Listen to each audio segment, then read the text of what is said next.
He signed our divorce docs mocking the black woman. Then the judge read her father's will. The courtroom was cold, quiet, and too bright. Chairs creaked. Paper smelled like dust and old coffee. A clock ticked loud, as if it wanted everyone to hear every second. In the first row sat Camilla Oliveira, hands folded, back straight, eyes calm but burning. Across from her, Richard Peterson leaned back with a lazy smile. He twirled a pen like a toy. He signed the papers with big loops, big lines like he was drawing his own crown. Then he whispered, just loud enough, finally free of that. His eyes cut at her like a knife. He wanted her to flinch. He wanted to hurt her one last time. He wanted the room to see a black woman break. She didn't. She breathed in, slow. She kept her promise to herself. No tears today. That is where this story begins, with a title that will live in her heart forever. He signed our divorce docs, mocking the black woman. Then the judge read her father's will. The judge cleared his throat. He was Judge Rafael Martinez, steady and serious, the kind of man who made silence feel like a wall. Before we finalize, he said, there's one more envelope. He lifted a thick cream envelope. On the front was a small coat of arms pressed into wax, a deep red seal that seemed to glow under the lights. Camilla knew that seal.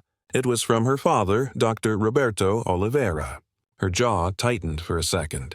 Her father had passed months ago, but his voice still lived inside her like a lighthouse. Richard's smile faded. His eyes narrowed. He stopped twirling the pen. 3 years earlier, life had changed in her living room. Camilla had come home holding the letter of approval for the new cultural center design. $15 million. Years of work. Nights of sketches. Days of edits. The biggest project of her career. Richard, I did it. She had cried, stepping over shoes and papers, her heart bouncing like sunlight. He did not look away from the TV. Oh, sure, he said, sipping wine. I'm sure it was your own merit. I bet they loved hiring the black architect. Good for the cameras. He said it simple, like he was saying the weather. He said it like the words had no weight. But they did. They landed heavy in her chest and stayed there. It did not stop that night. Lucky there are quotas, he would add later. Imagine if you had to compete on equal terms. Her face went still. She swallowed hard. Her father's teaching came back. Strength is not putting up with disrespect. Strength is knowing when to show who you really are. She began to save every message. She began to take notes. She began to prepare for storms. Back in the courtroom, the storm stood still in the air while Judge Martinez broke the seal.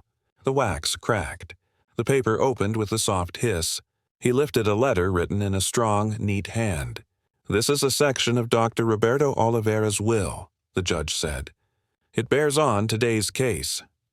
Richard rolled his eyes, but the sound died in his throat when he saw the second folder in the judge's hand. A thick folder, full and heavy. The judge started to read. To my daughter, Camila, if you hear these words, I am gone. I could not always stand between you and pain. So I built something else, a wall of truth. The courtroom stiffened. A woman in the back pressed a tissue to her mouth. An older man leaned forward on his cane. Everyone felt it. Something large was about to move. Camilla's father had been a simple man in simple clothes, but he had a spine of steel. He had grown up poor, son of a housekeeper who scrubbed floors until her knuckles cracked. He studied by lamps that ran out of oil. He rode buses until the driver knew his name. He worked mornings and took classes at night for 8 long years. When hospitals shut their doors to him, he opened a small clinic. When people said, patients won't trust a doctor like you, he said, they will when they walk out healthier than they walked in. He stitched cuts. He calmed hearts. He listened more than he spoke. He never forgot a face. He never forgot a favor. He kept records clean, careful, and kind. He taught his daughter 2 rules. Document truth and protect your peace. So when Richard's words got cruel and small, Camilla did not shout. She saved the texts. She saved the emails. She saved the voice notes where he said, I'll bury your career, like it was a joke. She saved the names of the clients he called. She saved the dates of the projects she lost. She saved the names of the friends who warned her in whispers. When he tried to push her out of jobs with lies about missed deadlines or emotional issues, she met with an attorney named Helena Vasquez, a sharp woman with kind eyes and a low voice. Years earlier, Dr. Oliveira had treated Helena during a heart scare and checked on her after hours like she was family. Helena never forgot. "Your father asked me to be your shield," Helena said in a sunlit office lined with books. "I'll be your sword, too." Now, in the courtroom, Judge Martinez turned the page. Attached to this will, you will find recorded conversations, certified transcripts, and financial records. They show racist insults, a smear campaign, and deliberate interference with contracts. There is also evidence of falsified academic certificates and— The judge paused. His eyes cut to Richard. Tax evasion. A tight, bright sound cut the silence. It was the click of a pen falling from a shaking hand. Richard stood up too fast and the chair screeched. "This is ridiculous," he barked. "He planned this to ruin me." The judge's gaze did not waver. "Sit down, Mr. Peterson." Then Helena stood. She wore a navy suit. She spoke like a blade. "Your Honor, the estate of Dr. Oliveira authorizes me to present corroborating evidence prepared during the last 5 years of his life. We also have sworn statements from 3 clients Mr. Peterson contacted with lies about my client's work." Behind her, 2 investigators took seats. A prosecutor opened a folder. Richard's lawyer reached for water and missed the glass. His hand trembled against the table. Turning point 1 struck like a bell. The judge accepted the binder. He read in silence for 1 full minute. Then he nodded to the bailiff. "Mark this as Exhibit A." The air shifted. The walls seemed closer. Richard's smile was gone, and in its place sat the face of a man drowning while telling himself it was only rain. The prosecutor, Daniel Santos, rose. "Your Honor, our office has reviewed similar documents provided through proper channels. We have a warrant for Mr. Peterson's arrest on 2 counts of fraud, 1 count of tax evasion, and 1 count of malicious interference." Richard laughed once, a short, shocked sound. "You can't arrest me here," he said. The bailiff stepped forward. "We can." Camilla did not move. She stared at the seal on the will and let the relief slide against her ribs like warm water. She was not happy that anyone was hurting. She was happy that truth had hands and feet today. She was happy that her father's voice still worked in the world. Turning point 2 came from an old memory that sprouted into a new strength. On long Sunday walks, her father used to hold her hand and say, "People who try to push you into a small box only show you how big your light really is. Keep your records. Keep your grace." She had kept both. When the smear campaign started online, when fake accounts called her a quota architect, she answered with work. She stayed late with teams on construction sites. She sent updates on time. She showed her math. She showed her plans. She did not fight in comments. She fought with proof, and those proofs had stacked like bricks, one over another, until they formed a wall even a storm could not knock down. In the courtroom, Richard kept talking as the bailiff reached for his wrist. "This is a setup," he said, voice cracking. "She did this because she couldn't handle losing me." The words sounded small now, like a child insisting the sun was fake. Judge Martinez banged the gavel once. "This court dissolves the marriage of Camilla Oliveira and Richard Peterson. Property remains solely with Ms. Oliveira. The court recognizes the validity of evidence appended to Dr. Oliveira's will. Mr. Peterson will be remanded for processing."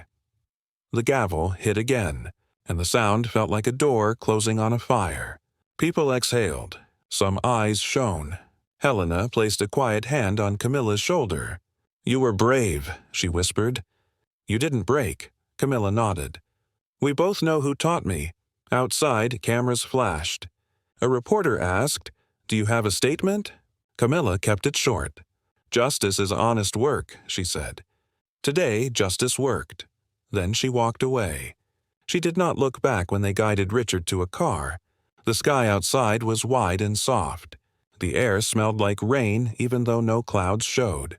Sometimes the air remembers old storms even when the sky moves on. Camilla felt that in her bones. In the months that followed, life shifted like a stage scene sliding to a new set. Work found her. Not charity. Not pity, real work. A small museum board called. A public housing trust reached out. An old professor asked her to guest lecture about community-centered design. The new cultural center raised its budget to $18 million. She hired new staff, 2 interns from neighborhoods people like to forget, a project manager with a stutter everyone else had ignored, a site engineer who had once been told she didn't look like an engineer. Camilla smiled at that last one. "Neither did I," she said, and they both laughed, the kind of laugh that cleans a room. She also started a small foundation in her father's name. It offered scholarships to young architects who needed a hand to reach the door. It offered free design hours for clinics and shelters because her father had taught her that health is larger than pills. Health is buildings with sunlight and ramps and benches and trees. Health is a waiting room where no one feels small. She called the foundation the Wall of Truth. On the first day, she brought her father's old stethoscope and hung it by the door. It looked strange next to blueprints, but Camilla liked it that way. It reminded her that strength can look like care. Turning point 3 was quieter but deeper. It happened on a Tuesday evening, late, when the office was mostly empty and the windows were dark mirrors. Camilla stood over a large table, reviewing a design for a youth center gym. Her phone buzzed. An unknown number. She almost ignored it, then answered. It was Richard. His voice was dry, small. "I wanted to say I'm sorry." She let the silence be long. "You don't need to call me," she said, kind but firm. "Live better. That's all?" He sighed. "I lost everything." She thought about her father's line. "You cannot fix a heart that doesn't want to beat." "No," she said. "You lost the lie you loved. Now you can meet the truth. Goodbye, Richard." She hung up and placed the phone face down. Then she went back to the gym drawing and moved the bleachers 2 feet to the left so a wheelchair could pass without anyone needing to stand. Small change. Big dignity. That was the work. Awards came later. Headlines, too. People who had once doubted her now wanted to stand beside her in photos. She smiled, shook hands, and then went back to her desk. She didn't build to be seen. She built so kids could feel safe, so elders could find a seat, so single parents could roll a stroller across a smooth floor without asking for help. This was strength. This was power. Quiet, solid, the kind that grows roots. One evening, after a long day, Camilla walked to the new cultural center alone. The building rose like a calm wave. Lines were clean. Glass caught the sunset. Inside, the main hall smelled like new wood and fresh paint. She walked the corridor and touched the walls, one palm, then the other, like a blessing. She stood in the center of the stage, closed her eyes, and heard the echo of that first day in court, the pen scratching paper, the judge opening the seal, the folder landing on the table, the gavel, the gasp, the halt, the release. Her eyes opened and she whispered, "We did it, Dad." The empty hall held her voice like a soft hand. The night of the grand opening, the hall filled with families. A choir sang. A little boy spun in circles on the polished floor. A teenage girl traced the railing with her hand and asked questions about beams and loads. Camilla answered with simple words and bright eyes. Judge Martinez came, quiet and proud. So did Helena, who stood at the back with a smile that could cut steel. A reporter asked Camilla the last question of the night. "What is the lesson of your journey?" She looked at the camera and at the faces beyond it. "The lesson is simple," she said. "Do not measure yourself by someone else's smallness. Keep records. Keep grace. Build work that no lie can undo." Later, when the lights were low and the voices soft, Camilla sat alone in her office at the center. She pulled a small box from a drawer. It was the red wax seal from the will, pressed onto a tiny, clear square. She had kept it. She rubbed her thumb across its rough edge. It felt like a promise kept. Her father had not only loved her, he had believed in her enough to protect her future with a net of truth. She understood now that this was love at its strongest. Not noise, not big speeches, but careful steps that hold when the ground shakes. Time moved. Seasons changed. The foundation helped more students. The youth center opened. The museum added a community room with folding chairs that did not pinch fingers and a sink at a height a child could reach without a stool. People started saying, "Let's do it the Camilla way," which meant clean math, open doors, and respect for every single person. She never got used to hearing it. She only smiled and said, "Let's do it the right way." A year to the day after the divorce, Camilla visited her father's grave. The grass was short and neat. Someone had left fresh lilies. She did not know who. She stood with her hands in her coat pockets and told him about the latest site visit, about the intern who'd won a small award for a ramp design, about the mother who'd cried in the clinic lobby because the sunlight made her feel human again. She said thank you.